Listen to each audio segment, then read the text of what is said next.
Koylarda yürüsen iken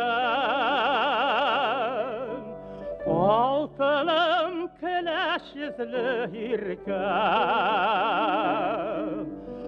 Qaytırsın deb min ümit etem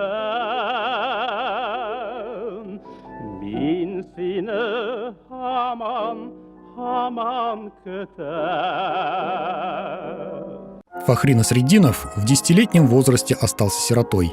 Воспитывался в интернате, потом со старшим братом отправился в Москву. Работал на московской текстильной фабрике, участвовал в работе драмкружка и стал актером Московского государственного татарского рабочего передвижного театра. Потом учился в Московском музыкальном техникуме.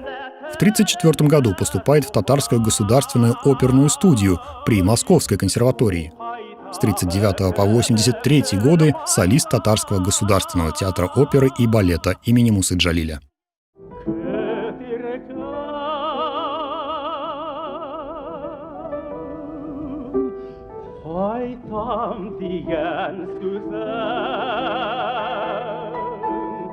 Музыка төсле яңгырый миңа